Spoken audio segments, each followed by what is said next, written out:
Good morning everybody. और कैसे हैं आप सब? ठीक हैं? चलिए, गुड मॉर्निंग जी, गुड मॉर्निंग विनोद, संदीप, तरुण। तो कल तो थोड़ी टेक्निकल प्रॉब्लम की वजह से क्लास हम लोग की बाधित हो गई थी। आज उसको हम लोग कंटिन्यू रखते हैं। कल हमने चर्चा किया था, चलिए गुड मॉर्निंग सभी लोगों को। तो कल हमने चर्चा किया था पाषाण काल का, हम लोग चर्चा कर रहे थे। पाषाण काल में हम लोगों ने देखा था पूरा पाषाण काल, मध्य पाषाण काल और नव पाषाण काल। उसमें हमने चर्चा किया था कि पूरा पाषाण काल के संदर्भ में कि यह जो पाषाण काल है, क्या हुआ, तो इसमें हमने चर्चा किया था पाषाण काल के संदर्भ में कि पाषाण काल को हम लोगों ने यहाँ पे मतलब 3 पार्ट में देखा। एक पूरा पाषाण काल, पूरा पाषाण, इसके बाद मध्य पाषाण और नव पाषाण, यही था नव पाषाण काल। पूरा पाषाण काल के संदर्भ में हमने चर्चा किया था कि इसे भी हम लोग देखें तो यह भी 3 पार्ट में डिवाइड है, यानी निम्न पूरा पाषाण काल, निम्न पूरा पाषाण काल, निम्न पूरा पाषाण काल, मध्य पूरा पाषाण काल, मध्य पूरा पाषाण काल और उच्च पूरा पाषाण काल, उच्च पूरा पाषाण काल। और इसी संदर्भ में हम लोगों ने चर्चा किया था कि यहाँ तक आते आते आधुनिक मानव का विकास हुआ, जिसे कहा गया क्या, होमो सेपियंस, यानी ज्ञानी मानव। होमो ह्यूमन से बना हुआ शब्द है और सेपियंस का मतलब ज्ञानी। तो यह ज्ञानी मानव का उद्भव यहाँ पे ही हो रहा है, जिसे आधुनिक मानव कहा जा रहा है। आधुनिक मानव, आधुनिक मानव। इसके साथ साथ यहाँ से ही हम लोग देखते हैं कि कला की भी शुरुआत हुई थी। और जो सबसे पहली कला है वह कौन सी है? कौन सी? पेंटिंग, चित्रकला। जो किस प्रकार से चित्र है? गुफा में बनाए गए चित्र, उसे आपको कहा जा रहा है गुफा चित्रकारी। और जिसके उदाहरण हमें कहाँ से प्राप्त हो रहे हैं? भीमबेटका और आदमगढ़ की गुफा से। ठीक। उसके बाद हम लोग आते हैं मध्य पाषाण काल में। तो मध्य पाषाण काल में देखिए बहुत परिवर्तन होता है। अब धीरे धीरे टेम्परेचर जो है वह यानी गर्माहट होने लगी। स्वाभाविक सी बात है कि जब गर्माहट होंगी तो, क्योंकि बर्फ़ से आच्छादित है पृथ्वी, पूरी तरीके से बर्फ़ से घिरा हुआ है, तो जब गर्मियाँ बढ़ती हैं तो क्या होता है? बर्फ़ पिघलनी स्टार्ट। अब जब बर्फ़ पिघलनी स्टार्ट हुई तो इससे क्या हुआ कि हिमालय पे भी तो बर्फ़ होगा, तो बहुत सारी अवसादें आपको लेकर वह बर्फ़ जब पिघली तो पानी जब बहा तो बहुत सारी अवसादें लेती हुई वह आपको बर्फ़ आता है, यानी पानी जब आया तो उसने उत्तरी मैदान का निर्माण किया। आज भी हम लोग देखते हैं कि जो हमारे यहाँ नदियाँ हैं वो सारी नदियों का स्रोत का क्या है? हिमालय ही है। ठीक है, हिमालयी नदियाँ ही हैं। तो वहाँ से आपको बर्फ़ जब पिघलनी स्टार्ट हुई तो उससे वहाँ से नदियाँ विकसित हुई। धीरे धीरे बहुत सारी अवसादें भी आए और उसी से उत्तरी मैदान का निर्माण होता है। अब धीरे धीरे मनुष्य भी, क्योंकि सारा चीज़ बदल रहा है, मनुष्य अब है इस फेज में भी शिकारी जीवन ही वह व्यतीत कर रहा है। ऐसा नहीं है कि उसके जीवन में कोई बहुत बड़ा परिवर्तन आ गया, लेकिन यहाँ तक आते आते मनुष्य पशु से पहली बार परिचित होता है। और सबसे पहला पशु से, किस पशु से परिचित होता है? मनुष्य। किससे? कुत्ते से। आज तक वफादारी निभा रहा है।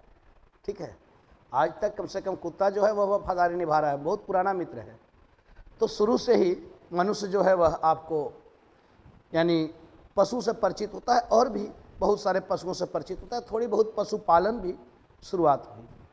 तो यहाँ पे हम देख रहे हैं तो एक प्रकार से बहुत बड़ा परिवर्तन यहाँ पे आ रहा है, और वह परिवर्तन किस में आ रहा है? मध्य पाषाण काल में। क्या? तो पशु से परिचय, पशु से परिचय, और सिर्फ परिचय ही नहीं हुआ, पशु को पालतू बनाया जाने लगा, जैसे कुत्ते को बनाया, और भी छोटे मोटे आपको बनाता है। इसके साथ साथ आप देखें तो मानव क्रियाकलाप में बड़ा वृद्धि हुआ। तो यहाँ पे पशु से परिचय हो रहा है, मानव क्रियाकलाप में वृद्धि हो रहा है, मानव क्रियाकलाप में वृद्धि, मानव क्रियाकलाप में वृद्धि। अब मानव क्रियाकलाप में क्या वृद्धि हुआ? तो मनुष्य की एक्टिविटी बढ़ी, जैसे वह चित्र थोड़ा और बनाने लगा अपने जीवन की चीज़ों को। इसके साथ साथ हम लोग देखते हैं तो अब पारिवारिक जीवन यानी वह सामुदायिक जीवन को अब छोड़ता है। अभी तक क्या है, मनुष्य समुदाय में रह रहा था, तो समुदाय वह गैदरिंग लाइफ जी रहा था। अब धीरे धीरे वह पारिवारिक जीवन जीता है। तो यहाँ से पारिवारिक जीवन की शुरुआत हो रही है। यहाँ से आप देखें तो यानी अब मनुष्य सामान्य तौर पर अभी वह छोटे परिवार में, तो यहाँ से पारिवारिक जीवन की शुरुआत हो रही है। पारिवारिक जीवन की शुरुआत, पारिवारिक जीवन की शुरुआत हो रही है। बहुत बड़ा परिवर्तन है। देखिए, हमें आज के इतिहास को कभी भी समझना है तो हम इतिहास को कभी भी वर्तमान चश्मों से देखने का प्रयास नहीं करेंगे। हमेशा अतीत के चश्मों से इतिहास को देखा जाता है। यानी अगर आपको किसी भी समय काल, किसी भी टाइम पीरियड को अगर आपको देखना है, उसको आप पढ़ते हो, तो आप अपने आप को उस समय काल के संदर्भ में सोचो ले जाकर कि अभी जब मनुष्य और जानवर में कोई विशेष अंतर नहीं है। इधर में जो यहाँ तक हम लोगों ने देखा तो ऐसा कोई बहुत विशेष अंतर नहीं है। अब यहाँ से थोड़ा सा मनुष्य अपने आप को अलग कर रहा है। वह अब बहुत सारी चीज़ों को वह सोच रहा है। जानवरों में वही चीज़ें नहीं हैं कि जानवर कहाँ सोचते हैं। ऐसा थोड़ा कि जानवरों ने कोई आविष्कार कर लिया है, ठीक है। तो यहाँ से अब मनुष्य अपने आप को अलग करता है। पारिवारिक जीवन की शुरुआत हो रही है। इसके साथ साथ हम लोग देखते हैं तो यानी अब पारिवारिक जीवन, तो इसकी जानकारी कहीं ना कहीं से तो मिलेंगे। तो इसके लिए हम लोग देखते हैं कि स्तंभ गर्त के साक्ष्य हमें प्राप्त होते हैं। स्तंभ गर्त, स्तंभ गर्त किसे कहा जा रहा है? यानी गड्ढानुमा घर।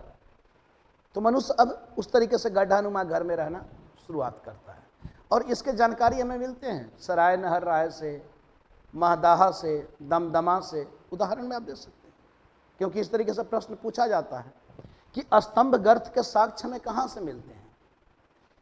जो गड्ढानुमा जो घर है, झोपड़ी टाइप का मनुष्य बनाना स्टार्ट किया रहने के लिए, तो यह हमें सराय नहर राय, महदाहा, दमदमा, यह सब उत्तर प्रदेश के क्षेत्र हैं। तो यहाँ से हमें स्तंभ गर्त के साक्ष्य मिलते हैं। कहाँ से? यही सब प्रश्न आपसे पूछा भी जाता है, ठीक है, कि स्तंभ गर्त के साक्ष्य हमें सर्वप्रथम कहाँ से प्राप्त हो रहे हैं। तो वह आपको सराय नहर राय लिख सकते हैं, सराय नहर राय, सराय नहर राय, महदाहा, दमदमा,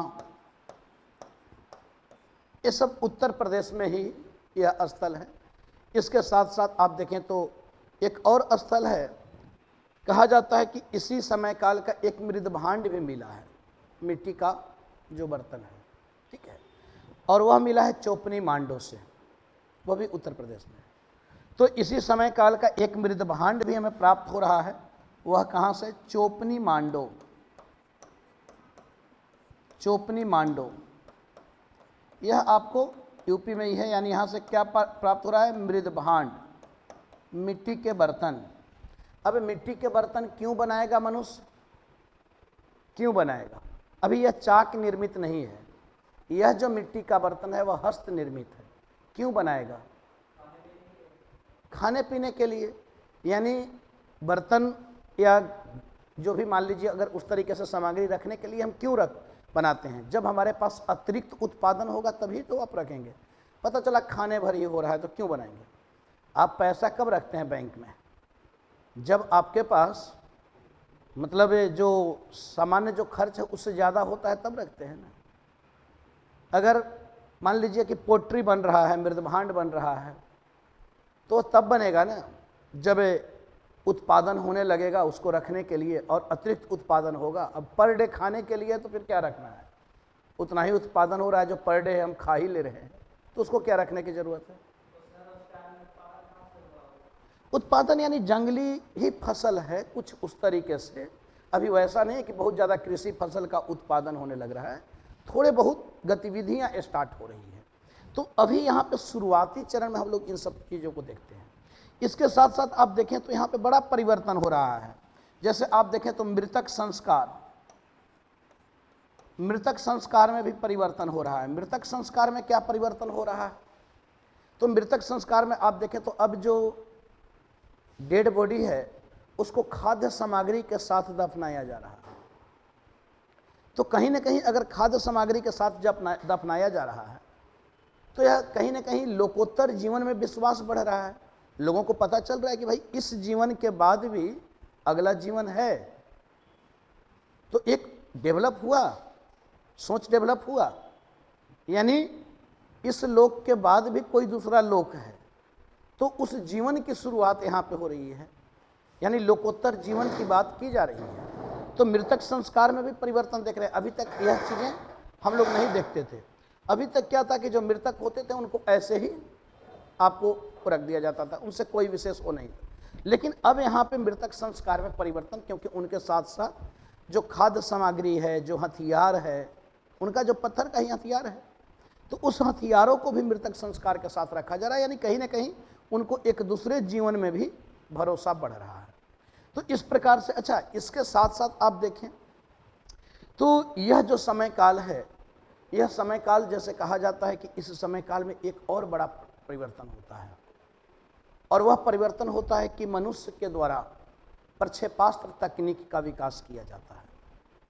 क्योंकि अब यहाँ पे जो शिकार किया जा रहा है वह शिकार किसका किया जा रहा है, अब बड़े जानवरों का शिकार नहीं हो रहा है। नदियाँ निकली तो अब मछली भी मारा जाएगा, ठीक है, तो अब मछली का शिकार होगा। अब क्यों लोग संघर्ष करने जाएंगे अपने जान जोखिम में डालकर बड़े जीवों का शिकार, छोटे पक्षियों का शिकार होगा, क्योंकि अब बर्फ है नहीं, अब उस तरीके से चीज़ें हैं नहीं। अब नीचे वह धरातल पर आ चुका है, मनुष्य जमीन पर उतर चुका है। तो अब यहाँ पे आप देखें तो एक और विकास यहाँ पे क्या हो रहा है, प्रक्षेपास्त्र तकनीक। प्रक्षेपास्त्र तकनीक, अब प्रक्षेपास्त्र किसे आप कहेंगे, जिससे दूर बैठकर आप निशाना लगा ले रहे हैं, सुरक्षित रहकर, छुपकर, और अब आप अपने टारगेट को, जो आपका टारगेट है उसको आप गिरा दे रहे हैं। जैसे आज हम लोग देखते हैं आज के संदर्भ में तो ब्रह्मोस है, अग्नि है, ये सब है ना मिसाइल, ये सब क्या है, प्रक्षेपास्त्र ही है कि हम दूर बैठ कर दूर की चीज़ों को भी मार सकते हैं, ठीक है, सुरक्षित रहकर मार सकते हैं बिना जान जोखिम में डाले। तो इस तरीके से प्रक्षेपास्त्र, अब यहाँ पे कौन सा प्रक्षेपास्त्र हुआ होगा, तो यहाँ पे तीर धनुष, ठीक है, भाला, बर्छा, गुलेल, यही। अब ये भी कम बड़ा विकास नहीं है। उस समय अगर किसी ने बनाया होगा तो आप समझ सकते हो वह बहुत बड़ा वैज्ञानिक है। जैसे आज हम लोग कहते हैं कि भाई अग्नि बना दिया DRDO ने, तुम ये बना दिया, वो बना दिया, ब्रह्मोस बना। तो उस समय के संदर्भ में हमें सोचना है कि उस समय मनुष्य ने ऐसा सोचा कि भाई मुझे मछली मारना है, तो इसके लिए मछली को हम बहुत बड़े पत्थर से नहीं मार सकते हैं, छोटे पत्थर से भी उसको नहीं मार सकते हैं, तो उसके लिए हमें बर्छा टाइप का कुछ चाहिए कि उसको भोंक दें। तो इस तरीके से यहाँ पे एक परिवर्तन हो रहा है। मनुष्य आग से भी परिचित हो गया, तो यहाँ पे बहुत बड़ा परिवर्तन हो रहा है। तो प्रक्षेपास्त्र तकनीक का विकास हो रहा है। इसके साथ साथ हम लोग देख रहे हैं तो अब यानी मनुष्य के खान पान में व्यापक परिवर्तन यहाँ से हमें दिखाई देता है। इसके साथ साथ इस समय काल में युद्ध और मानवीय आक्रमण के भी साक्ष्य पाए जा रहे हैं। लग रहा है कि मनुष्य जो है थोड़े बहुत अब युद्ध भी कर रहा है। छोटे छोटे पशुओं का शिकार किया जा रहा है, पक्षियों का शिकार किया जा रहा है। तो एक बड़ा परिवर्तन यहाँ होता है हमें मध्य पाषाण काल में। क्लियर है? ठीक है, तो मध्य पाषाण काल में क्या क्या हो रहा है उसे हम लोगों ने देखा। अब देखते हैं नव पाषाण काल। तो नव पाषाण काल में क्या हो रहा है, नव पाषाण काल में क्या परिवर्तन हो रहा है। ठीक है, इसके पहले के समय काल को हम लोगों ने देखा। तो चलिए नेक्स्ट हम लोग देखें नव पाषाण काल। नव पाषाण काल,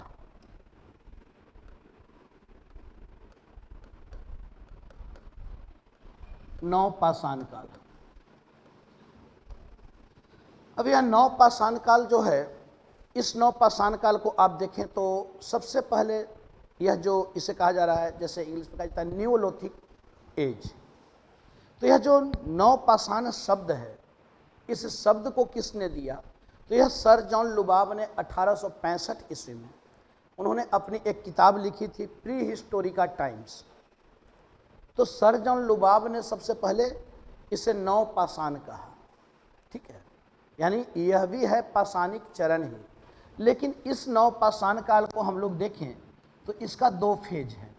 एक है पूर्व धातु काल, पूर्व धातु काल, और एक है धातु काल। पूर्व धातु काल और एक है धातु काल।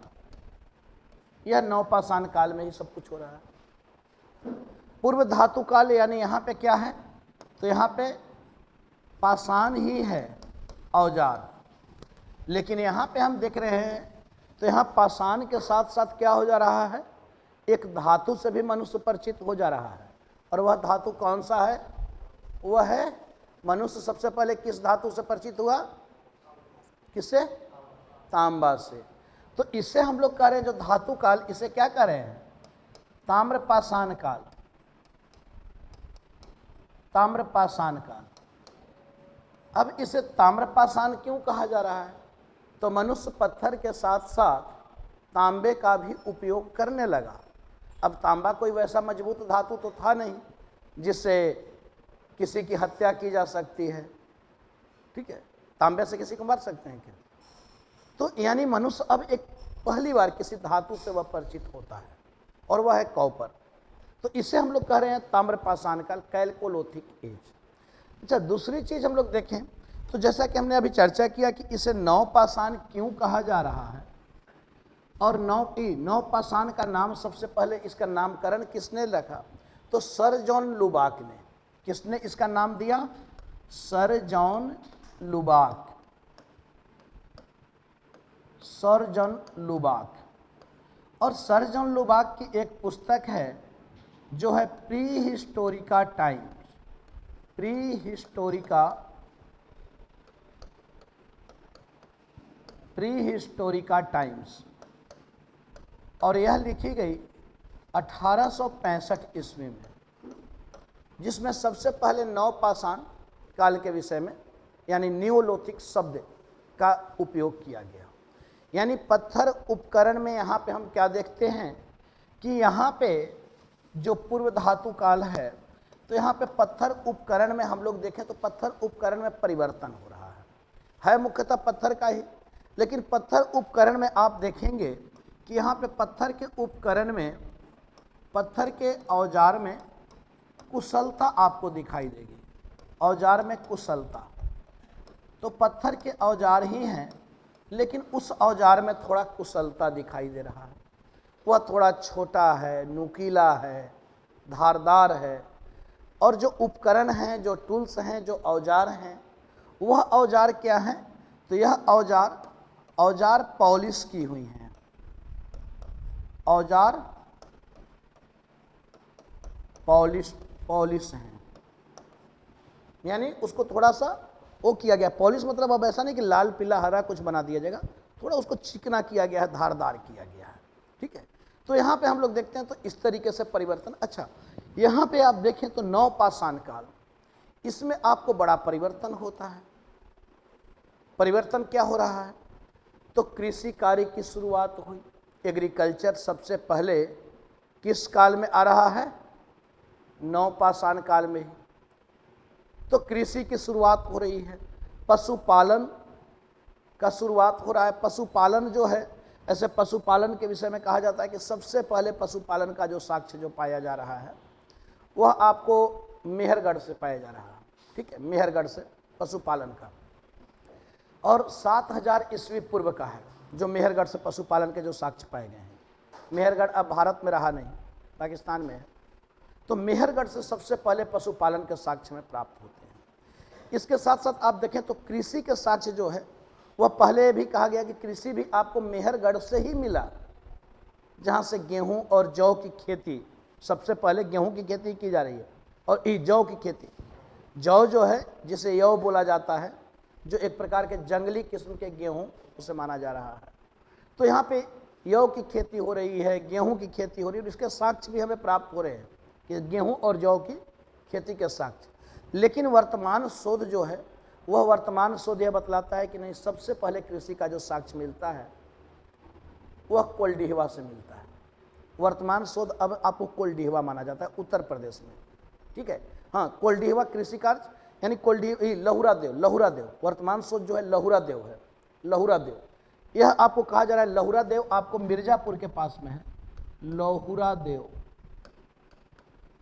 तो यह कहा जा रहा है कि सबसे पहले यहाँ से ही कृषि के साक्ष्य में प्राप्त हो रहे हैं, जो वर्तमान शोध है, ठीक है। कोल्डिहवा से आपको धान उगाने का साक्ष्य मिला था, धान उगाने के विषय में कोल्डिहवा से, लहुरा देव से सबसे पहले कृषि का साक्ष्य मिलता है। अच्छा, इसके साथ साथ हम लोग देख रहे हैं तो मृदभांड निर्माण तकनीक का विकास हुआ, और यहाँ पे जो मृदभांड हैं वह मृदभांड कैसे है, चाक निर्मित है। यानी चाक पे जो पहिया होता है ना, देखें कभी बर्तन बनते हुए, अब तो ऐसा नहीं देखते होंगे, पहले लोग बनाया करते थे, जो कुम्हार लोग होते थे जो मिट्टी का, तो वे आपको यानी चाक निर्मित, ठीक है। तो चाक निर्मित मृदभांड यहाँ से पाया जा रहा है। यहाँ से हम देखें तो नवपाषाण काल में ही अस्थाई जीवन की शुरुआत हो रही है, परमानेंट सेटलमेंट। अभी तक अस्थाई जीवन नहीं, क्योंकि ऐसे भी आप देखो, जब कृषि आप करोगे तो कृषि करने के लिए आपको एक जगह रुकना पड़ेगा। तो अगर कृषि की शुरुआत हुई तो स्वाभाविक सी चीज़ है कि अस्थाई जीवन की भी शुरुआत इसी समय काल में हुई। तो यहाँ से ही अस्थाई जीवन की शुरुआत हो रही है। इसके साथ साथ देखें तो मनुष्य प्रकृति पर अधिक नियंत्रण स्थापित करना सीख लिया। अब मनुष्य जो है वह प्रकृति पर नियंत्रण कर रहा है, अभी तक प्रकृति पर नियंत्रण स्थापित नहीं कर पाता था। यहाँ पे आप देखें तो मनुष्य ने प्राकृतिक साधनों का दोहन करना प्रारंभ किया, यानी जो प्राकृतिक साधन है उसका दोहन भी अब होने लगा, और वह आज तक दोहन चल रहा है। प्राकृतिक साधनों का दोहन मतलब उसका हम कह सकते हैं, जैसे मान लीजिए कि अब वनों को काटा जा रहा है, आवास बनाया जा रहा है, तो हम प्रकृति का दोहन ही तो कर रहे हैं ना, अपने लिए उपयोग ही तो कर रहे हैं ना उन प्राकृतिक चीज़ों का, ठीक है। माइंस से हम लोग जो खाद्यान्न जो वहाँ से आपको कर रहे हैं, वो क्या हो रहा है, प्रकृति का दोहन।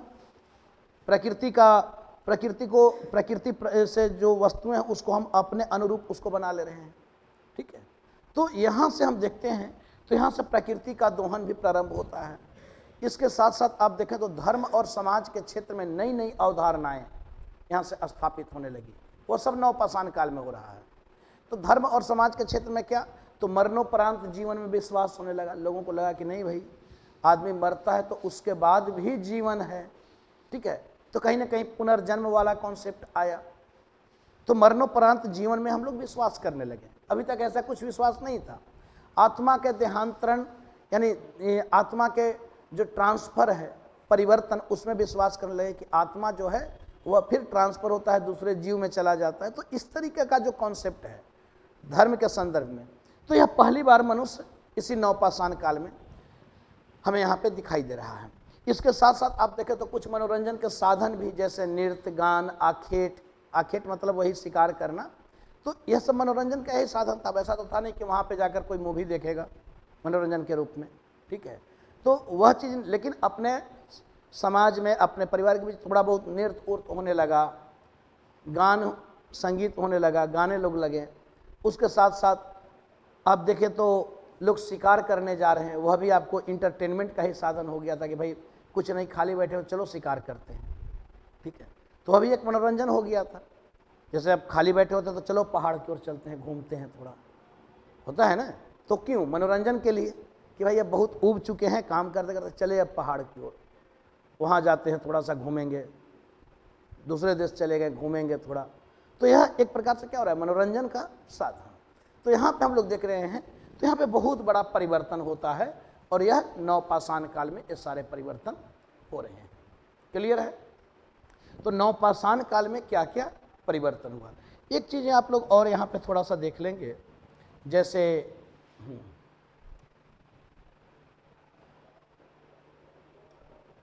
हाँ, जैसे इसमें हम लोग देख लें तो नवपाषाण काल में क्या क्या, अच्छा, नवपाषाण काल में क्या क्या हो रहा है, तो उसको हम लोग थोड़ा सा अगर देख लें, ठीक है। नवपाषाण काल के साथ साथ धर्म एवं समाज, ये देख लीजिए थोड़ा सा इसको, ठीक है, कि किस एज में क्या हो रहा है, कौन सा परिवर्तन हो रहा है। जैसे हम लोग देखें तो प्रश्न हमेशा इस पे आपसे पूछा जाता है, ठीक है, तो इसको आप लोग एक बार थोड़ा सा कर लीजिए। जैसे यहाँ पे आप देखें तो हम लोग, अच्छा हाँ, यहाँ अगर हम लोग देखें तो जैसे मान लीजिए कि यह हो गया आपको पाषाण काल, ठीक है, दिख रहा है, दिख रहा है पाषाण, आपको पूरा पाषाण काल, ठीक है, पूरा पाषाण काल, मध्य पाषाण काल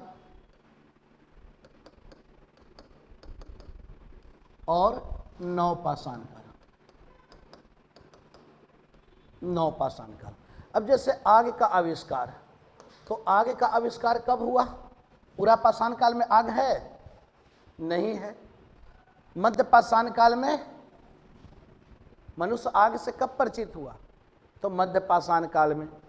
और नवपाषाण काल तक आते आते आग का अच्छे से उपयोग किया जाने लगा। हमेशा प्रश्न इस पे पूछा जाता है। दूसरी चीजें देखें, चित्रकला, चित्रकला पूरा पाषाण काल से ही हमें इसके विषय में जानकारी मिल रही है। यह जो चित्र है कैसा है? यह आपको गुफा चित्रकारी के रूप में, ठीक है, केव पेंटिंग के रूप में, तो चित्रकला पूरा पाषाण काल से इसकी जानकारी मिल रही है। मध्य पाषाण काल में हम लोग देखते हैं तो ओडिशा से भी कुछ महत्वपूर्ण चित्र हमें प्राप्त हो रहे हैं, ठीक है। इसके साथ साथ अगर देखें तो परमानेंट सेटलमेंट यानी अस्थाई जीवन, अस्थाई जीवन, तो अस्थाई जीवन की शुरुआत कब हो रही है? पूरा पाषाण काल में मनुष्य अस्थाई जीवन जी रहा है? नहीं जी रहा है। मध्य पाषाण काल में अस्थाई जीवन जी रहा है? नहीं जी रहा है। बल्कि अस्थाई जीवन की शुरुआत कब हो रही है? नवपाषाण काल में। इसके साथ साथ हम लोग देखें मृदभांड, मृदभांड पोट्री, तो मृदभांड पूरा पाषाण काल में है? नहीं है। मध्य पाषाण काल में मृदभांड है लेकिन वह हस्त निर्मित, तो उसका बहुत जगह एक मात्र चोपनी मांडव से हमें मिला है। लेकिन मृदभांड को अगर देखें तो नवपाषाण काल से हमें मृदभांड के साथ मिलने लगते हैं। इसके साथ साथ आप देखें तो चक्का, चक्का रील, यह पूरा पाषाण काल में है? नहीं है। मध्य पाषाण काल में भी देखते हैं तो यह नहीं है।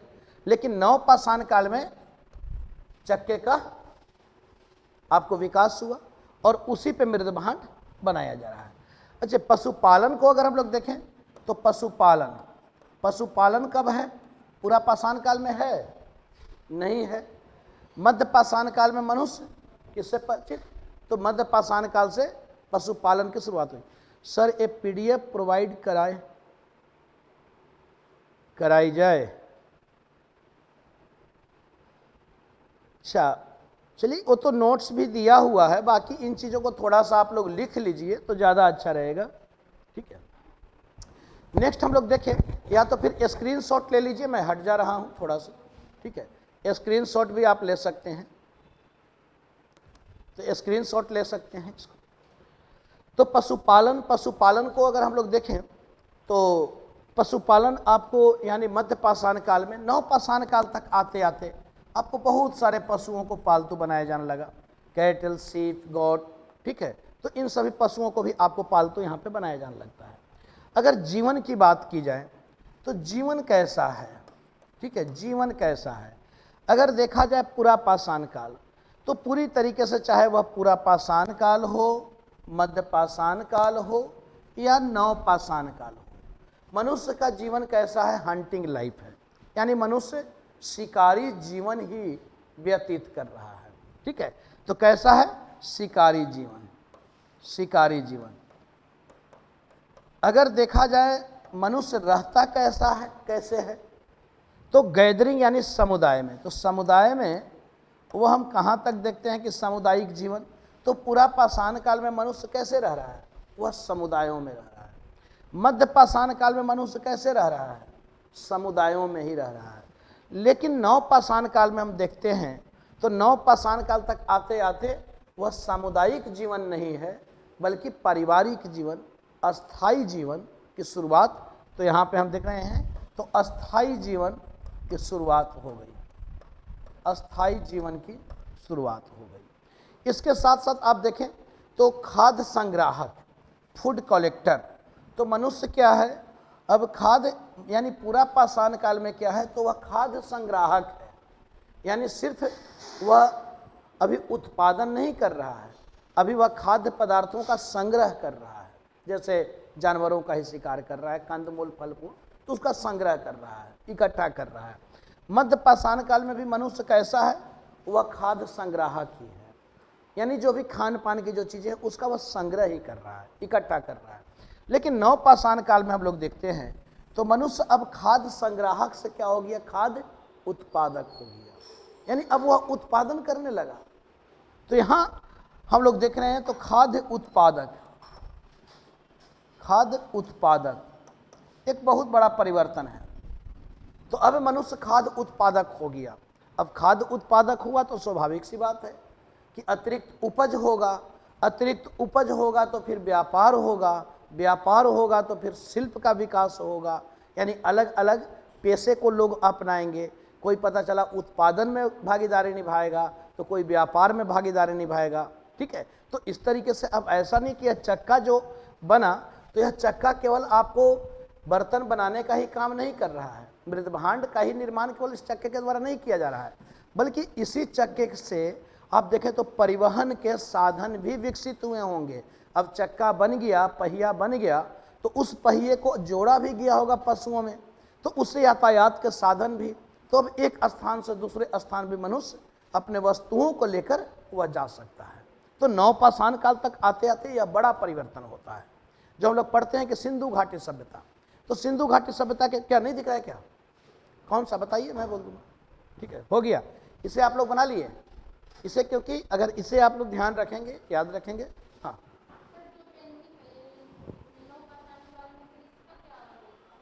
अच्छा, पेंटिंग, पेंटिंग का तो पेंटिंग मतलब अच्छा उपयोग होने लगा बहुत जगह से। अब जब देखिए, जब बहुत जगह से हम लोग किन चीज़ों पर ध्यान देते हैं, यानी जो पहली बार जो चीज़ें पाई जा रही है।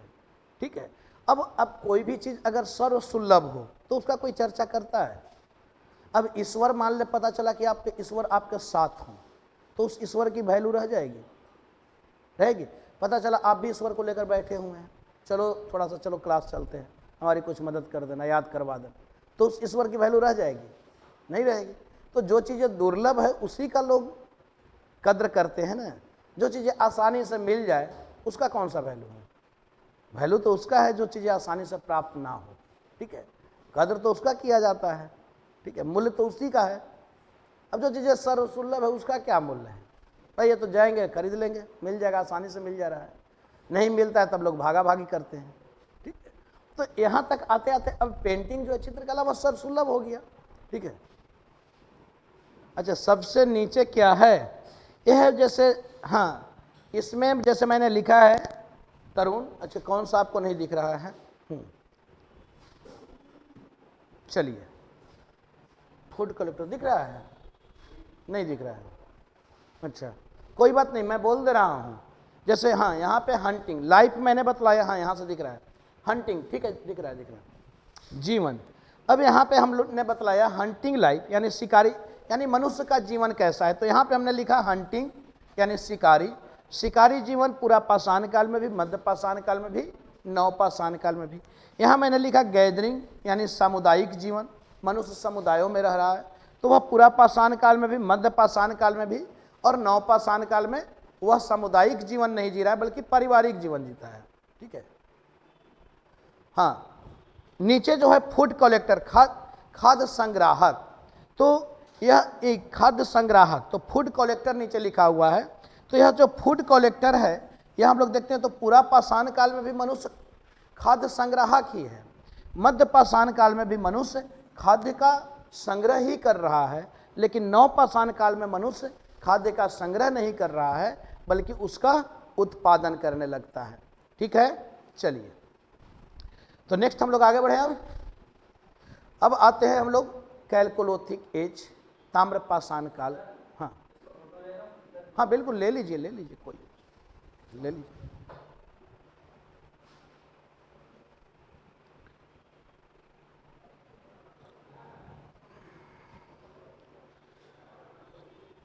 हो गया, चलिए ले लीजिए।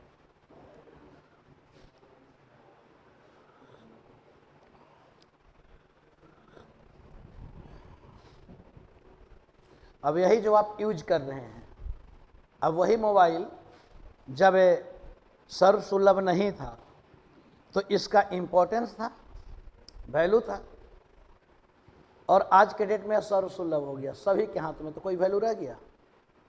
ठीक है, वैल्यू है लेकिन उस तरीके से नहीं है जो पहले हुआ करता था।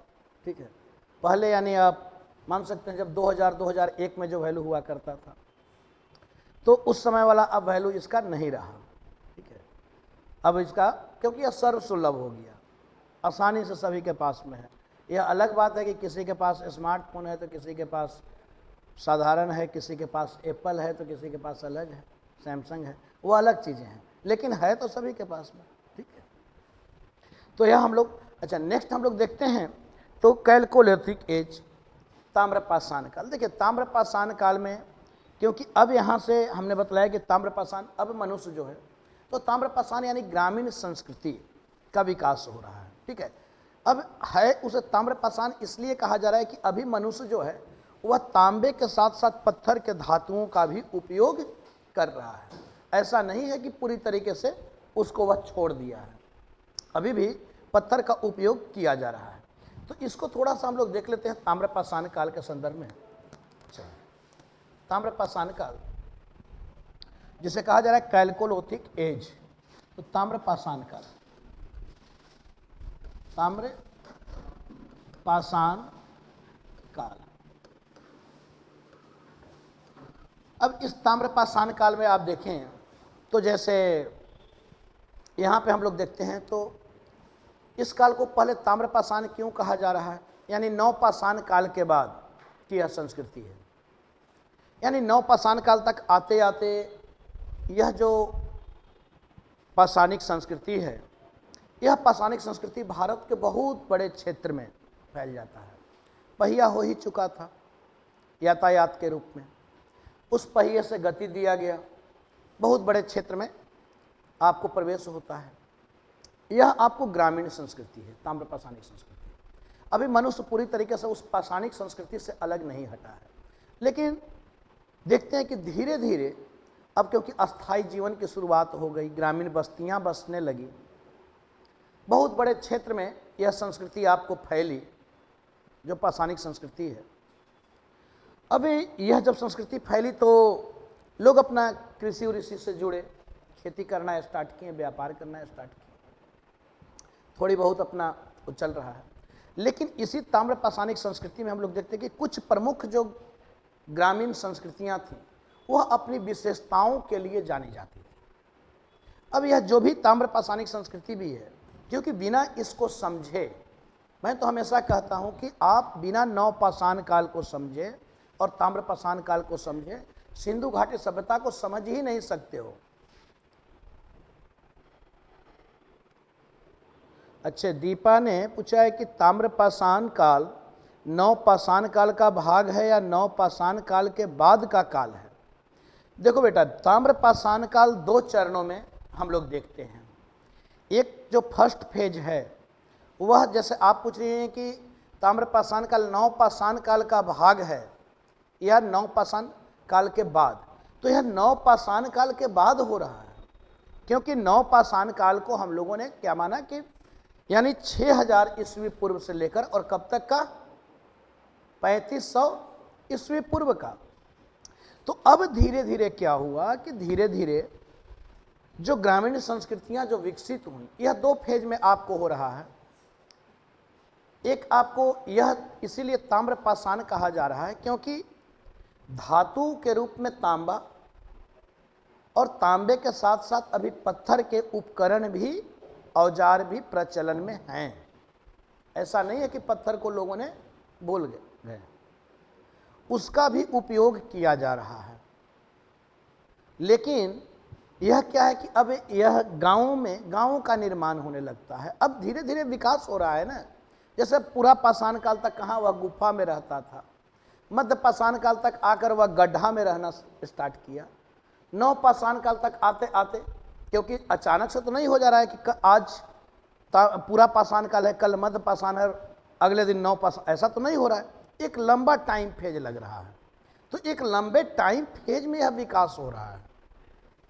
हम लोग उससे ऐसे नहीं, जैसे अब भारत के स्वतंत्रता आंदोलन को हम लोग पढ़ते हैं, तो भारत के राष्ट्रीय आंदोलन को पढ़ते हैं तो आज़ादी ऐसा तो नहीं ना कि एक दिन में मिल गई, उसके लिए एक लंबा संघर्ष करना पड़ा।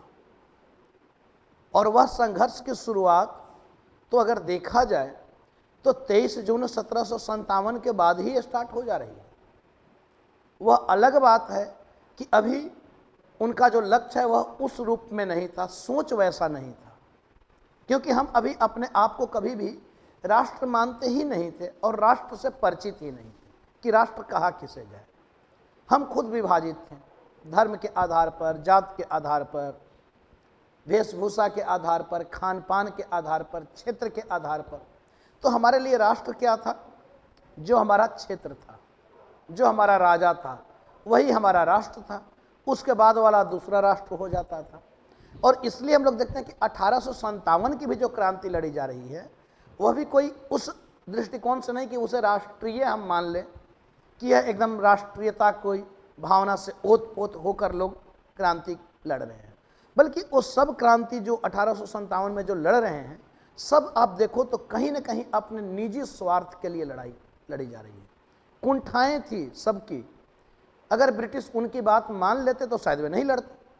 अब चाहे वह झांसी की रानी हो, तात्या टोपे हो, नाना साहब हो, वीर कुंवर सिंह हो, या चाहे जो भी हो, बेगम हजरत महल हो, सबको आप देखो तो सब अपने निजी स्वार्थों से लड़ाई लड़ रहे हैं।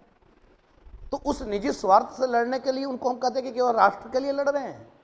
वह अलग बात है कि उद्देश्य उनका एक था, और वह उद्देश्य था कि वह अंग्रेजों को बाहर करना है। लेकिन उद्देश्य मात्र से सफलताएं नहीं मिलती है।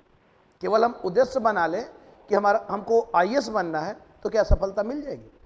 उसके लिए फिर आपको प्रयास करना होता है, संघर्ष करना होता है, तब जाकर आपको सफलताएं मिलती हैं। तो यहाँ पे केवल हम लोग देख रहे हैं तो उद्देश्य केवल था। उसके लिए फिर आगे चलकर हम लोग देखते हैं कि धीरे धीरे राष्ट्रीयता की भावना का विकास होता है। उसके बाद जाकर फिर स्वतंत्रता मिल रही है ना, वो भी लंबे फेज में। तो यहाँ जो नवपाषाण काल है, ये ताम्रपाषाण काल है, यह नवपाषाण काल के बाद अब क्योंकि ग्रामीण संस्कृतियाँ विकसित हो गई थी, ऐसा तो है नहीं कि भी कोई शहरी संस्कृति विकसित हुई हो।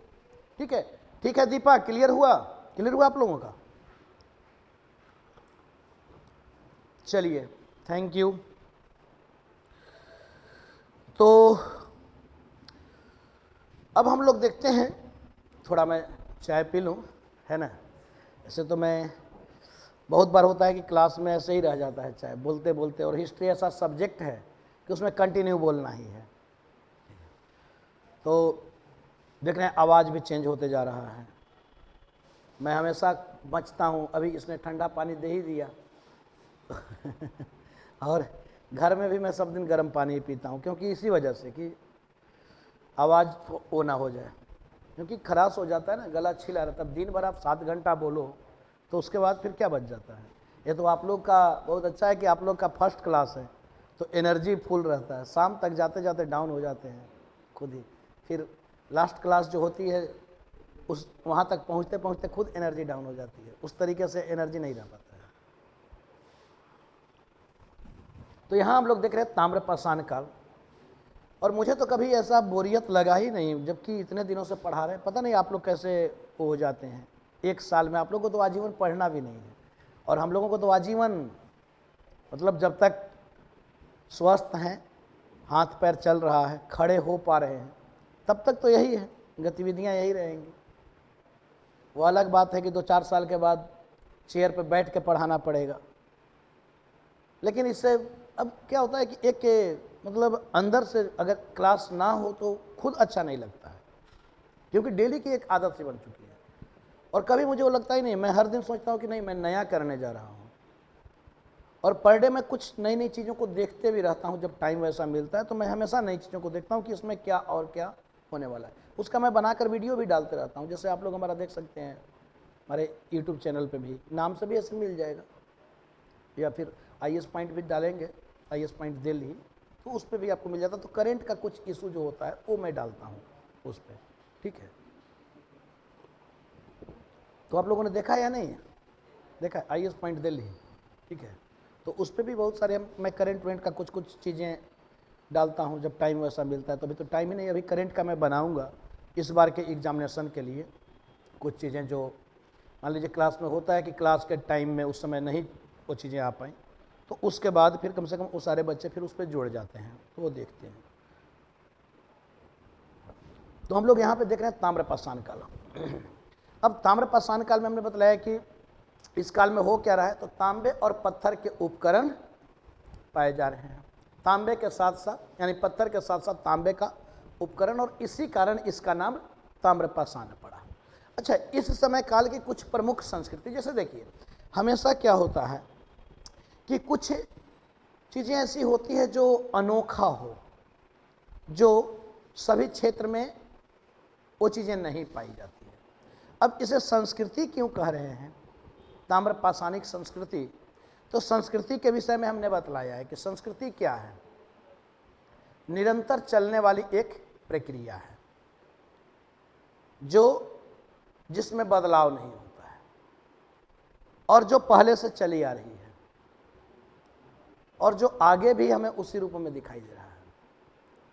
तो यहाँ पे हम लोग जो देखेंगे संस्कृति को, यानी वह अमूर्त है। संस्कृति अमूर्त है, मूर्त नहीं है, ठीक है। वह भौतिक नहीं है, ठीक है, उसको बनाया नहीं जा रहा है। वह आपको पहले से चली आ रही एक प्रक्रिया है जो आगे भी हमें उस रूप में, जैसे बहुत सारी चीज़ें हैं, जैसे अब भाषा, रीति रिवाज, रहन सहन। अब रीति रिवाज है, रहन सहन है, ये कोई बताता है? ये तो हम लोगों ने अपना लिया, उसी को लेकर आगे चल रहे हैं।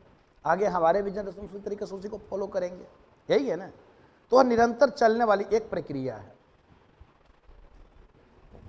अब इसे संस्कृति इसी वजह से ताम्रपाषाणिक, क्योंकि यहाँ जो हम लोग जो चीज़ें देखेंगे वो हमारे संस्कृति के लक्षण बन जाएंगे, संस्कृति की विशेषताएं बन जाएंगी, क्योंकि वह आज भी हम उसे उसी रूप में कमोबेश देखते हैं या उसका हम प्रयोग करते हैं। तो जो ताम्रपाषाण काल में जो चीज़ें पाई जा रही हैं कुछ विशेष क्षेत्र में, वह आपको एक सांस्कृतिक पहचान, सांस्कृतिक विशेषता के रूप में वह दिखाई दे रहा है।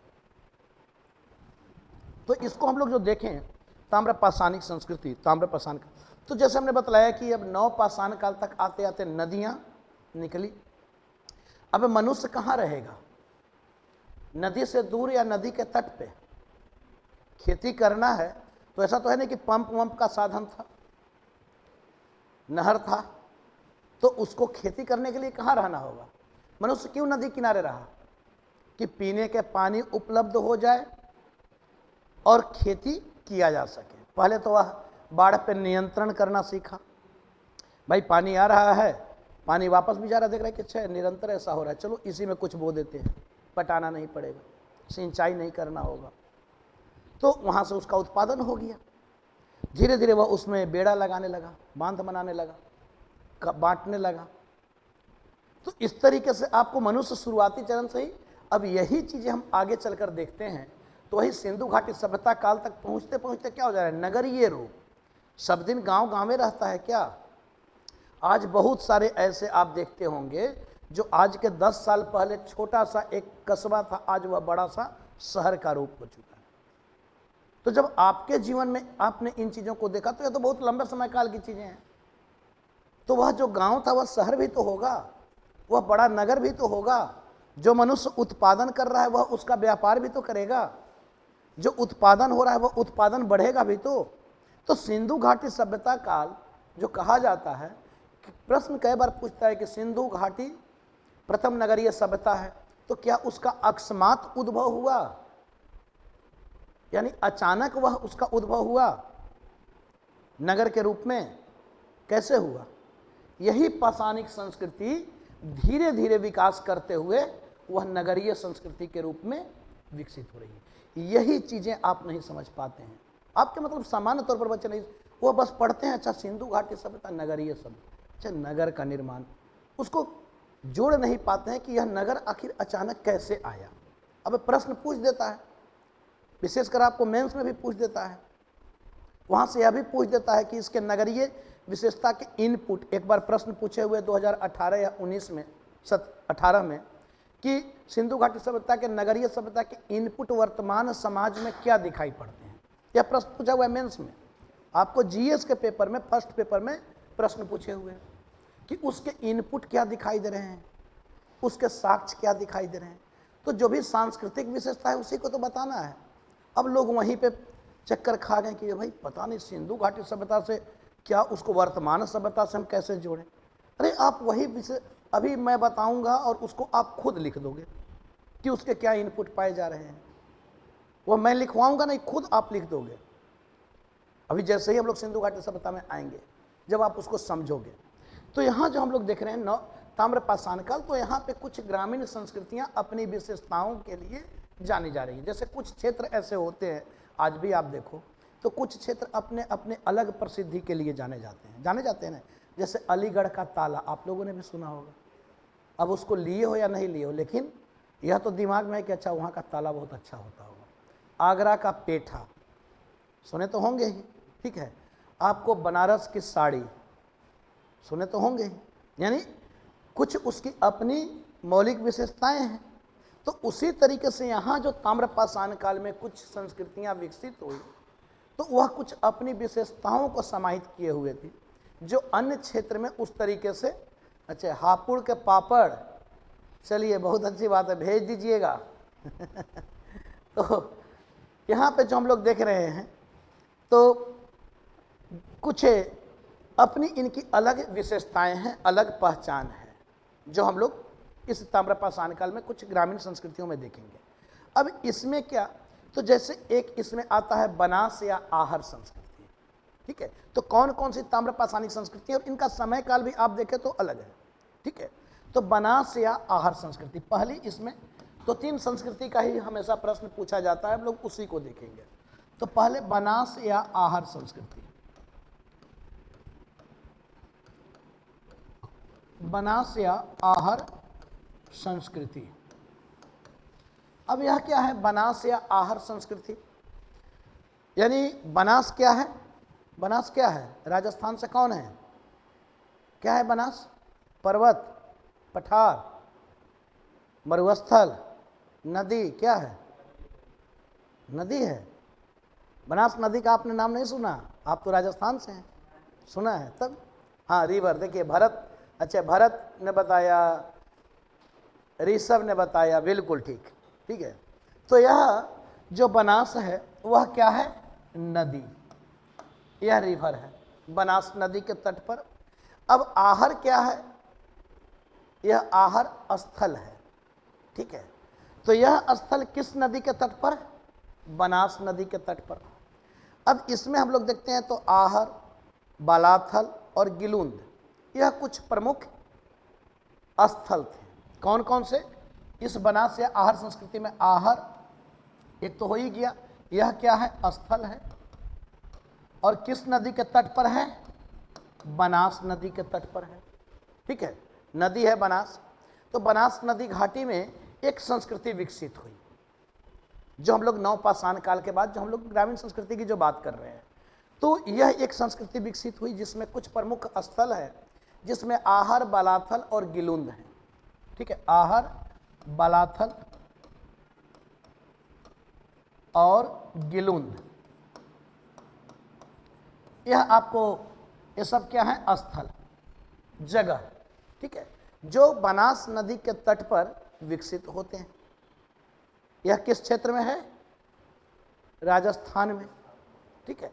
अब यहाँ कुछ ना कुछ इनको विशेषता, जैसे आहर है, तो आहर को कहा जाता है ताम्रवती के नाम से भी जाना जाता है, ताम्रवती। क्यों भाई ताम्रवती, क्यों, कैसी संस्कृति है यह, ताम्रपाषाणी।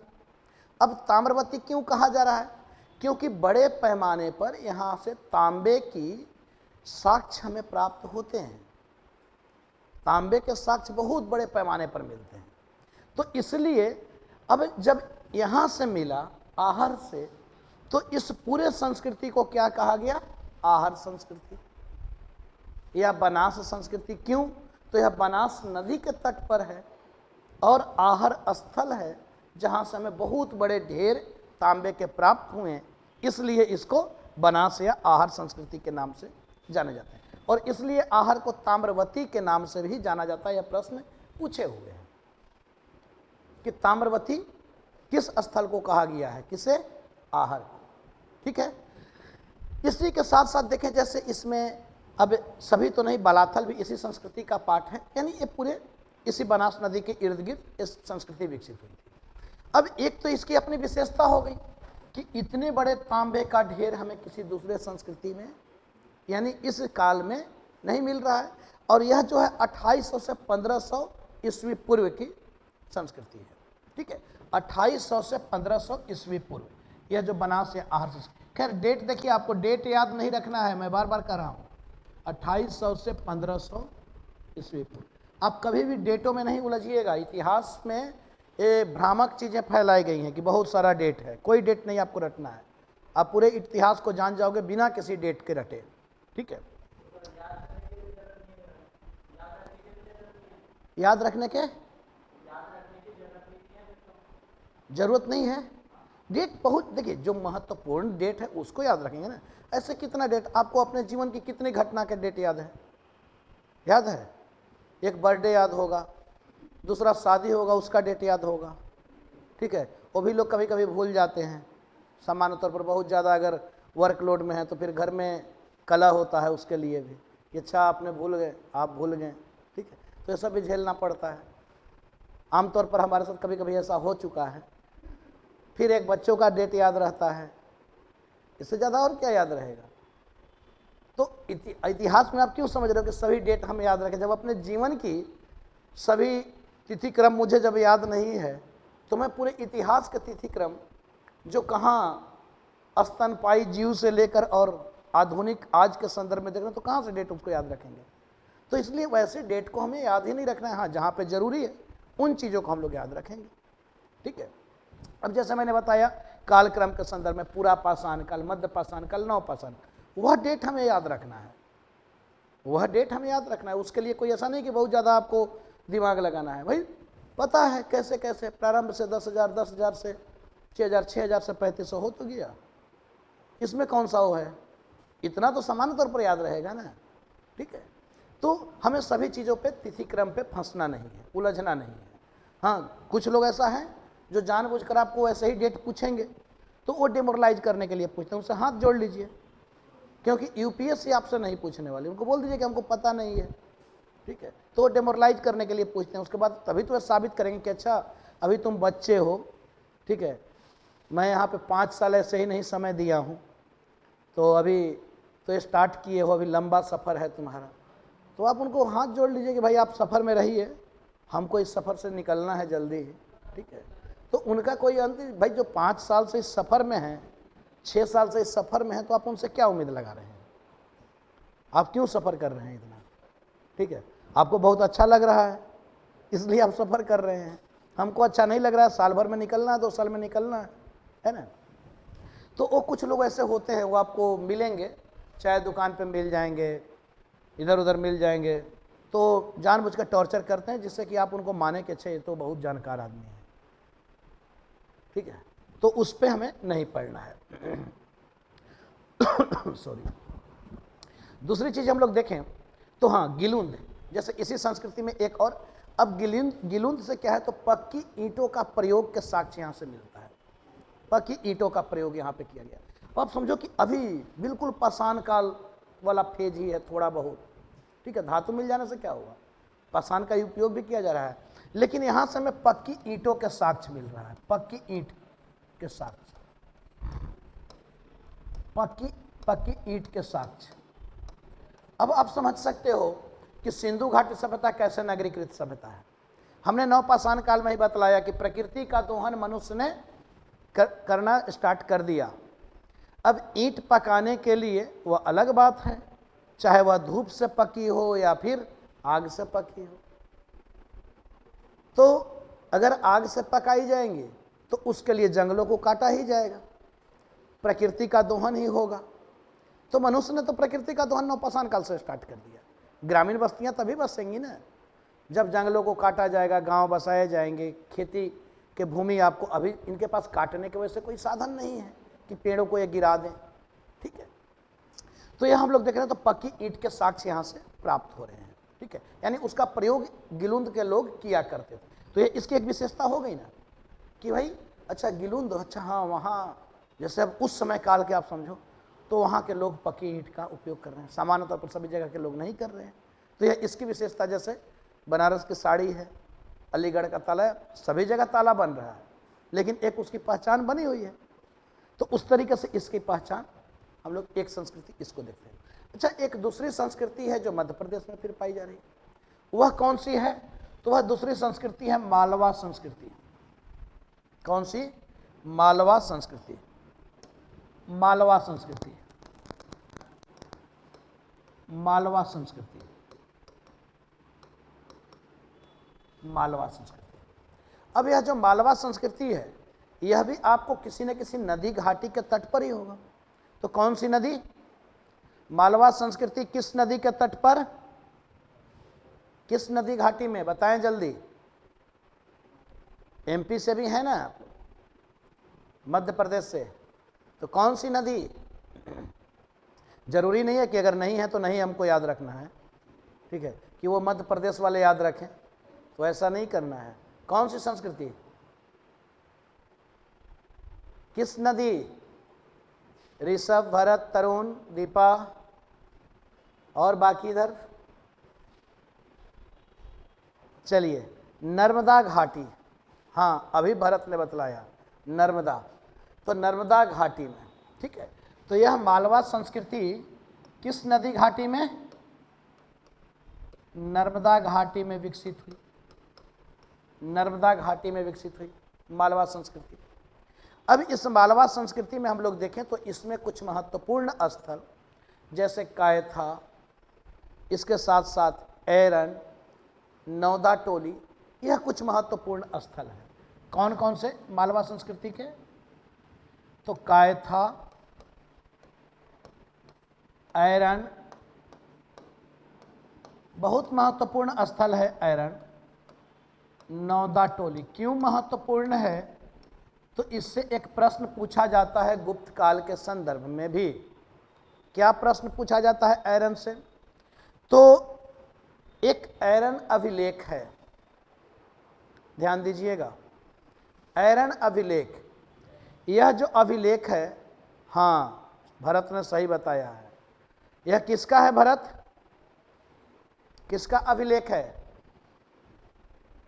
भानुगुप्त, गुप्त शासक भानुगुप्त का 510 ईस्वी का एक अभिलेख है। मैं इसमें यानी कि इसको इससे जोड़ लीजिएगा, बस बताने के लिए मैं बता रहा हूं।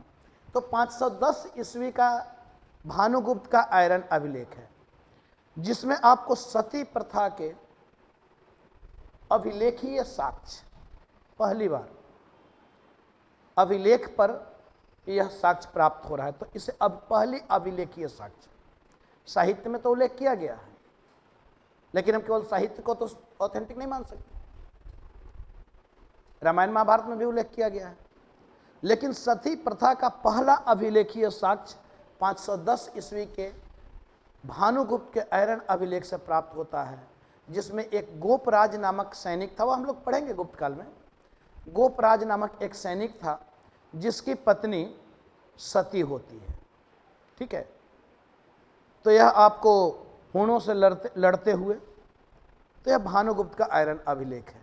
अब सती प्रथा तो समझ रहे होंगे ना क्या, चलिए, तो यह आयरन अभिलेख। तो अच्छा, यहाँ पे जो हम लोग देख रहे हैं, जैसे मालवा संस्कृति की मैं बात कर रहा हूँ, तो मालवा संस्कृति में हम लोग देखें तो इस मालवा संस्कृति के अंतर्गत हम लोग देखते हैं, तो मालवा संस्कृति में क्या, जैसे 3 महत्वपूर्ण स्थल है, कायथा, आयरन और नौदा टोली।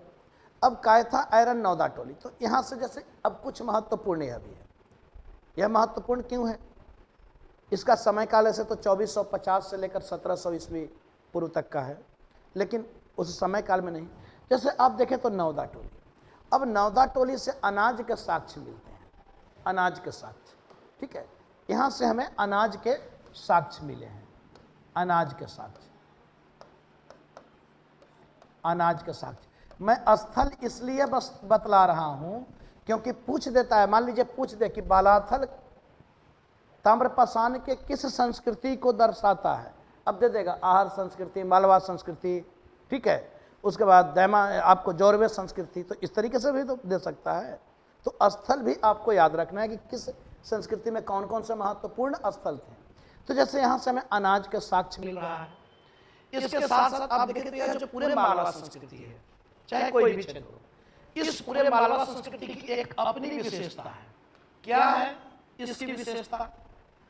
तो इस मालवा संस्कृति का विशेषता है कि यहाँ से बहुत ही अच्छे किस्म के मृदभांड आपको पाए हैं, उन्नत किस्म के मृदभांड। तो यह मालवा संस्कृति की अपनी विशेषता है, यानी उन्नत मृदभांड, उन्नत मृदभांड, बहुत ही अच्छे प्रकार से यहाँ पे मृदभांड बने होते थे, जो इसकी अपनी विशेषता है। यह अन्य ताम्रपाषाणिक संस्कृतियों में इतने अच्छे ढंग के मृदभांड, पोट्री हमें नहीं प्राप्त होते हैं। तो यह इसकी विशेषता है, ठीक है, मालवा संस्कृति की विशेषता है। इसके साथ साथ आप देखें तो जैसे यहाँ पे आप देखते हैं तो चरखा से तकलियाँ भी प्राप्त हुई हैं, अलग अलग चीज़ें हैं, लेकिन उतने हम लोग को बहुत सारी चीज़ों पर यहाँ पे नहीं जाना है। एक तीसरी संस्कृति है, वह है आपको जौरवे संस्कृति, ठीक है, जौरवे संस्कृति। तीसरा हम लोग देखें, हाँ, जौरवे संस्कृति,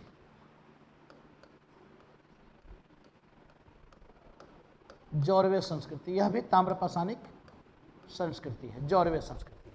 अब जौरवे संस्कृति में क्या, तो यह आपको कहाँ पे है जौरवे संस्कृति, किस क्षेत्र में, किस क्षेत्र में? जौरवे कहाँ? महाराष्ट्र, ठीक है, और महाराष्ट्र किस नदी घाटी के तट पर होगा? जौरवे संस्कृति कहाँ है? महाराष्ट्र में। तो महाराष्ट्र में किस नदी घाटी के तट पर?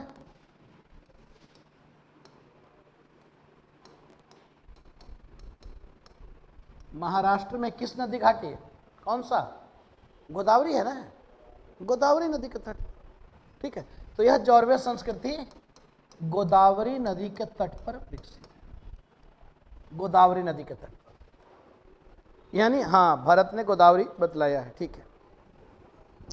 तो यह जो जौरवे संस्कृति है, इसमें आप देखें तो महत्वपूर्ण जो स्थल हैं इस संस्कृति के अंतर्गत, ऐसे तो बहुत सारे, यानी आप देखिए कि कैसे अब सभ्य पाषाणिक संस्कृति के बाद यानी सभी क्षेत्र में हम लोग देख रहे हैं, चाहे पूर्वी भारत का क्षेत्र हो, पश्चिमी भारत का क्षेत्र हो, दक्षिणी भारत का क्षेत्र हो, तो सभी क्षेत्र में अब यह ताम्रपाषाणिक संस्कृतियां हमें दिखाई देने लगी हैं, ठीक। तो यहाँ जो जौरवे संस्कृति है जो महाराष्ट्र में जो पाई जा रही है, तो इसमें आपको कुछ प्रमुख स्थल जैसे जौरवे, नेवासा, दैमाबाद, इनाम गांव, सोनार गांव, तो बहुत सारे, तो इसमें महत्वपूर्ण है जौरवे, नेवासा, दैमाबाद, इनाम गांव, जौरवे, नेवासा, दैमाबाद, इनाम गांव, इनाम गांव, यह सब आपको जौरवे संस्कृति में ये सारे स्थल पाए जा रहे हैं। अब इनकी अपनी विशेषता क्या है, तो यहाँ तो हमें एक तो पालतू पशु के रूप में बहुत सारे पशु की जानकारी मिल रही है, जैसे गाय, बैल, भैंस, बकरी, भेड़, ये सारे आपको यहाँ से पाए जा रहे हैं, सूअर, घोड़ा, तो इन सब। इसके साथ साथ आप देखें तो यहाँ से बहुत सारे फसल के भी साक्ष्य में प्राप्त हो रहे हैं, जैसे जौ, गेहूँ, मटर, तो यहाँ से बहुत सारे। इसके साथ साथ कुल्थी, मसूर, तो ये सारे बहुत सारे फसल भी हमें यहाँ से मिलते हैं, ठीक है, जो जौरवे संस्कृति से। अब जौरवे संस्कृति की एक खास विशेषता है इस पूरे संस्कृति की। ऐसे तो यह पूरा क्षेत्र है ही, यहाँ से आप देखें तो दायमाबाद से आपको पाया जा रहा है, जैसे तांबे का गैंडा, तांबे का हाथी, तांबे का भैंस, तांबे का बैल, तांबे का रथ, ठीक है। तो बहुत सारा यहाँ से दायमाबाद से यह प्रश्न पूछा हुआ भी है, दायमाबाद से। तो तांबे का हाथी, तांबे का गैंडा, तांबे का भैंस, तांबे का बैल, ये सारा आपको यहाँ से हमें मिल रहा है दायमाबाद से, ठीक है, जो ताम्र निर्मित है। तांबे का रथ, यह दायमाबाद से मिल रहा है। तो एक तो यहाँ से तांबे के बहुत सारे पशुओं की, पशु यानी उसकी वो बनी हुई है, प्रतिमाएं बनी हुई हैं जो तांबे के बनी हुई हैं, यह हमें दायमाबाद से मिल रहा है, जो जौरवे संस्कृति के अंतर्गत है। यहाँ से बहुत सारे फसल के भी साक्ष्य हमें प्राप्त हुए हैं, जैसे रथ चलाता हुआ मनुष्य, यह भी आप देखें तो दायमाबाद से हमें मिल रहा है, तांबे का रथ और रथ चलाता हुआ मनुष्य। तो ये बहुत सारी मूर्तियाँ यहाँ से मिली हैं, ठीक है, जो ताम्र निर्मित है। दूसरा आप देखें तो इस पूरे जौरवे संस्कृति जो कहा जा रहा है, क्योंकि सबसे पहले आप देखिए किसी भी संस्कृति का नाम क्या होता है, जब उस संस्कृति से संबंधित पहले स्थल की जो खुदाई होती है और पहला जहाँ से साक्ष्य मिलता है। तो इसे जौरवे क्यों कहा जा रहा है, क्योंकि सबसे पहले यहाँ से ही इसके विषय में जानकारी मिली। जैसे सिंधु घाटी की सभ्यता, ठीक है, उसे हड़प्पा की सभ्यता क्यों कह रहे हैं, क्योंकि सबसे पहले उत्खनन किसका हुआ, हड़प्पा में, ठीक है, तो इसलिए उसको नामकरण कर दिया गया हड़प्पा की सभ्यता। लेकिन बाद में जब देखा गया कि अरे इसका तो पूरे सिंधु नदी के आसपास के क्षेत्र में यह सभ्यता फैली हुई है, तब हुआ कि नहीं, इसे सिंधु घाटी की सभ्यता कहा गया, ठीक है। तो जौरवे अब उस आधार पर कहा जा रहा है। तो अब यहाँ पे देखें तो जौरवे संस्कृति की एक खास विशेषता है। खास विशेषता क्या है कि यहाँ से जो आप देखोगे कि यहाँ जब किसी वयस्क की मृत्यु होती थी, तो वयस्क की मृत्यु होने के बाद चाहे वह पुरुष हो या महिला हो, तो उसके सर को, उसके पैर को काट कर और तब दफनाया जाता था। अब यह पैर काट कर दफनाना क्या सूचित करता है, कहीं ना कहीं अंधविश्वास में इनका, यह अंधविश्वासी हो चुके थे, कहीं ना कहीं इन्हें आपको परलौकिक जीवन से भी ये जुड़ने लगे थे। तो यहाँ पे अब मृतकों को, जैसे कोई अगर युवा व्यक्ति मर रहा हो या महिला मर रहा हो, तो उसका पैर इसलिए काट दिया जाता था कि इनको यह डर था कि अब मर तो गया, कहीं भूत बनकर वह तंग ना करे, तो इसका पैरे काट दो, पैर काट के दफनाओ के चल ही नहीं पाए, भूत दौड़ाए नहीं, ठीक है। तो कहीं ना कहीं इनका भूत प्रेत इन सब में विश्वास हो चुका था। आज भी देखते हैं कि आज भी ये सारी चीज़ें कहीं ना कहीं, जो डायन प्रथा है, तो डायन प्रथाएं देखते हैं आज भी, जो आदिवासी समाज है, तो आज भी आदिवासी समाज ग्रामीण क्षेत्र में आज भी ये सारी चीज़ें कहीं ना कहीं, जहाँ पे बहुत ज़्यादा पिछड़ापन है, तो वहाँ पे ये सारी प्रवृत्तियाँ आज भी आप देखेंगे कि डायन वाला प्रथा, भूत वाला प्रथा। अब भूत कोई देखा है आज तक? कोई भी नहीं देखा है। अब जैसे इच्छाधारी नाग, पहले खूब मूवी भी बना, कोई देखा है इच्छाधारी नाग? कोई नहीं देखा। लेकिन ये हमारे माइंड में वो था कि भाई इच्छाधारी नाग भी होता है, ठीक है। तो इस तरीके से ये सब क्या है, ये सब अंधविश्वास को सूचित करता है।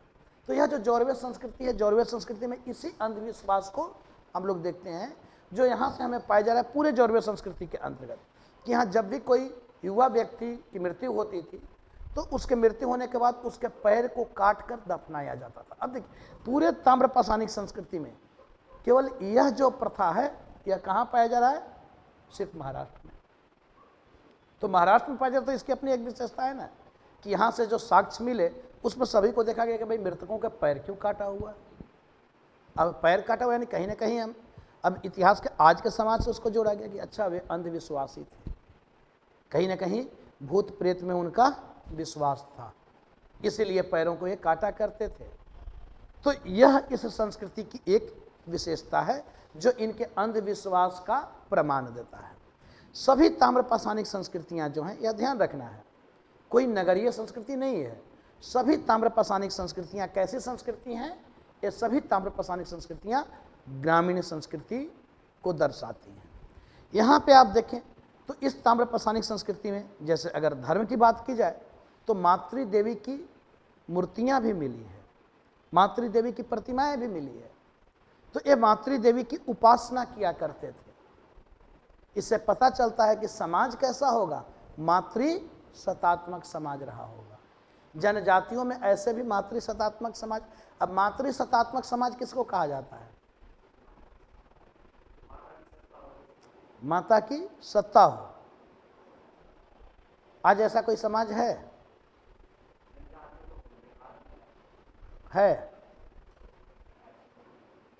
कौन? और कोई बताना चाहेंगे? मातृ सत्तात्मक मतलब क्या? मातृ सत्तात्मक समाज क्या है? हाँ, गारो में है। ठीक है, भरत ने बतलाया है गारो में। यह जो गारो, खासी, जयंतिया जो आप पर्वत है, गारो एक जनजाति है। कहाँ पे? कहाँ? पूर्वी भारत में। कहाँ? पूर्वी भारत में तो बहुत, पूर्वी भारत में अरुणाचल में, मेघालय में। ठीक है, मेघालय में गारो, खासी, जयंतिया। तो यहाँ पे जो जनजाति हैं, इन जनजातियों में अभी एकमात्र जनजाति बची हुई है गारो, जिसमें इस तरीके से प्रथा है। अब इसमें क्या है कि जैसे मान लीजिए अब पुरुषवादी समाज, तो भाई आपकी शादी हुई तो आप अपनी पत्नी को घर लाते हैं ना, कि पत्नी के घर जाके रहते हैं? पत्नी को लाते हैं। लेकिन जो मातृ सत्तात्मक होगा उसमें क्या होगा? पति के घर जाकर रहना है। ठीक है, बेटी को ही संपत्ति का अधिकारी। तो यह आज भी हम लोग जनजातियों में यह देखते हैं। ठीक है, तो यह आपको प्रथा। तो यहाँ पे हम लोग जो देख रहे हैं, तो जैसे पूरी जो ताम्रपाषाणिक संस्कृतियाँ, सभी ताम्रपाषाणिक संस्कृति, ये सभी ताम्रपाषाणिक संस्कृति ग्रामीण संस्कृति को दर्शाती हैं। और यहाँ पे मातृ देवी की उपासना भी की जाती थी। इसके साथ साथ यह मातृ सत्तात्मक समाज भी था। आगे चलकर यही चीज़ें हम देखते हैं सिंधु घाटी सभ्यता काल में। तो सिंधु घाटी सभ्यता कालीन समाज भी कैसा है? वह भी मातृ सत्तात्मक समाज है। ठीक है, जैसे सातवाहनों के शासनकाल में भी हम देखते हैं, तो सातवाहनों में भी हम देखते हैं तो मातृ सत्तात्मक ही समाज है। लेकिन वहाँ पे सत्ता हमेशा पुरुषों के हाथ में रहा। लेकिन वे सिर्फ माता के गोत्र का उल्लेख किया करते थे। जैसे गौतमी पुत्र सातकर्णी, वशिष्ठी पुत्र पुलुमावी, तो वे माता की गोत्र का उल्लेख किया करते थे। हाँ, पूछिए क्या था? उपासना मतलब पूजा। ठीक है, पूजा करना, उपासना। ठीक है, यह क्लियर है। तो ताम्रपाषाणिक संस्कृति कैसी संस्कृति है? क्लियर है। समाज कैसा है? क्लियर है। धर्म कैसा है? क्लियर है। अंधविश्वास भी इस समाज में था? क्लियर है। ठीक है, चलिए आप सबों का भी क्लियर है ना? यहाँ पे कोई डाउट यहाँ तक? आगे हम लोग बढ़े नेक्स्ट।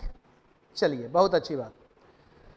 चलिए, बहुत अच्छी बात। तो अब हम लोग आगे नेक्स्ट बढ़ते हैं। ताम्रपाषाणिक संस्कृति के बाद जो हम लोग देखते हैं वह देखते हैं सिंधु घाटी की सभ्यता। ठीक है, थोड़ा सा हम लोग, क्योंकि तीसरा दिन है, पहले दिन ही होना चाहिए था, लेकिन पहले दिन हम लोगों ने सिलेबस को समझा, दूसरे दिन स्टार्ट किए तकनीकी समस्याएं। तो आज कम से कम हम लोग अब अपने रूटीन पे आएँ और यहाँ से जो भी प्रश्न पूछा जा रहा है अभी तक जो मैंने बतलाया, तो वह आपको प्रारंभिक परीक्षा से ही संबंधित है। तो हमें बहुत ज़्यादा इस पर उलझना है नहीं। और देखिए, जितना मैं बता दे रहा हूँ, अब यह एक विश्वास की बात होती है। अब इसके बाद आपको, मुझे नहीं लगता है कि कोई और किताबों को पढ़ने की ज़रूरत है। आप लाख 10 किताब भी पढ़ लें, आपको यही चीज़ें मिलेंगी। ठीक है, और इससे ज़्यादा पूछा जाएगा नहीं, तो हम क्यों अपना टाइम वेस्ट करेंगे उन 10 किताबों में? अगर मुझे 2 पेज से काम चल जा रहा है तो हम इस पर रिसर्च क्यों करेंगे? ज़रूरत है नहीं। ठीक है, तो नेक्स्ट हम लोग देखते हैं सिंधु घाटी की सभ्यता। ठीक है, सिंधु घाटी की सभ्यता या हड़प्पा सभ्यता, जो भी कहें। ठीक है, हड़प्पा सभ्यता, हड़प्पा सभ्यता। यहाँ से प्रश्न आपको पूछा जाता है, प्रीलिम्स और मेंस दोनों में प्रश्न पूछे हुए भी हैं, हड़प्पा सभ्यता या सिंधु घाटी की सभ्यता। देखिए, सामान्य तौर पर तिथि क्रम को लेकर आप एक बात ध्यान रखना कि तिथि क्रम को लेकर बहुत ज़्यादा उलझन है, क्योंकि कोई ऑथेंटिक, जब ऐतिहासिक युग में तिथि क्रम उस तरीके से नहीं है, तो हम यहाँ तो प्राग ऐतिहासिक काल, आध ऐतिहासिक काल में हैं। यह कैसा समय काल है? आध ऐतिहासिक काल। इसलिए आध ऐतिहासिक कहा जा रहा है क्योंकि यहाँ से हमें जो सभ्यता संस्कृति की जानकारी मिल रही है, वह जानकारी सिर्फ हम पुरातात्विक स्रोतों पर ही आधारित हैं। यहाँ से जो हमें जानकारियाँ, क्योंकि लिपि तो है लेकिन वह लिपि पढ़ी नहीं गई है, तो यहाँ से हमें बहुत ज़्यादा उम्मीद रखना है नहीं। तिथि क्रम को लेकर यहाँ पे बहुत सारा विवाद है, लेकिन हम लोग एक सामान्य तिथि क्रम को मानेंगे। जो सामान्य तौर पर आपको यह तिथि क्रम माना जा रहा है वह है 2350 से लेकर 2350 ईस्वी पूर्व से लेकर 1750 ईस्वी पूर्व। तो यह एक सामान्य ट्रेंड है, ठीक है।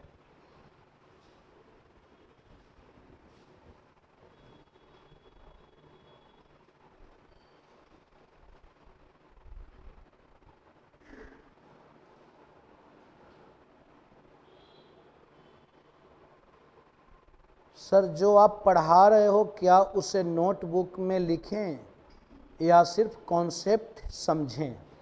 नहीं महेंद्र, बिल्कुल इसको आप जैसा जो बताता जा रहा हूँ, तो जो आपको लगता है कि हाँ ये चीज़ें याद नहीं रह सकती है, उसको आप बिल्कुल नोटबुक में लिखें, और बाकी चीज़ें आपको यहाँ पे जो नोट्स हैं वो नोट्स दी जाएंगे। नोट्स में है भी सर जी, तो वो नोट्स आपको दिए भी गए होंगे, तो उस नोट्स में भी मिलेगा। लेकिन इन्हीं दोनों चीज़ों को पढ़ना है, कुछ चीज़ें नोट्स से, कुछ चीज़ें क्लास से, लेकिन सबसे ज़्यादा जो इम्पोर्टेंस देना है वह क्लास पे, क्योंकि क्लास में जो चीज़ें हैं, क्या हो गया,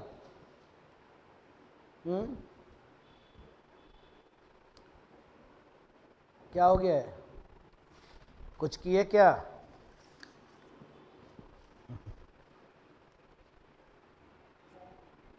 क्या